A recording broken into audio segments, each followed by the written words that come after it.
Crews continue to get a hold of a brush fire that burned more than 230 acres. It took about 100 firefighters on the front lines to control the fire, which posed a threat to nearby homes. The Mount Pleasant fire, as it's called, started yesterday afternoon just west of Smithville in Bastrop County.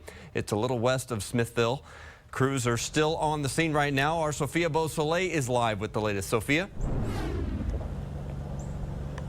Good afternoon, Brian. Well, we are about a mile away from the Mount Pleasant fire, and right now we got new information that about 236 people are without power. So if you take a look behind me along this stretch of road, you'll see that Bluebonnet crews are working to get that power restored, hopefully by 3 o'clock this afternoon. And you can also see along this stretch of road that firefighters, along with the Texas Fire Service, are using tools and bulldozers to put out those hot spots. So the fire burned about 232 acres. The flames flared up yesterday afternoon, and the high wind and low humidity made it a challenge for fire crews to battle that blaze. Now, firefighters say about 37 homes were in danger, and officials evacuated those homes nearby only as a precaution. Those families were allowed to go back last night at 10 o'clock, but there was one home that was close to going up in flames. Firefighters were able to save it. The fire was about 50 feet from that home.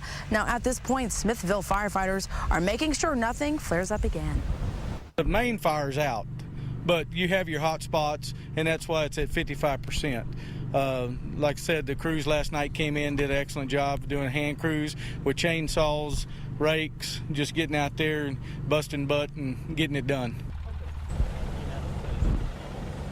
Page says they put out a fire break. They put a fire break, also known as a line, between the fire, the burnt area, and the green space. And that's where those bulldozers and the hand tools come into play. And if you've ever seen that in pictures, Brian, it's just a clear line so that the fire doesn't have any fuel to feed off of. Now, there are some things that the fire department wants you to know. So if you live in this area and you see smoke today, even some flare-ups, even if it's an acre or two that's on fire, they have that. They are taking care of it. That's just all part of the process of them tackling this. Also, firefighters say that at this time, they do not know what caused the fire. Until that area is cool enough for investigators to move their way in, they can't determine a cause, but they will once they can get into that area. And Brian, we'll have updates all day long here on KXAN News at noon, 5, 6, and 10, along with KXAN.com. Reporting live in Smithville, Sophia Beausoleil, KXAN News.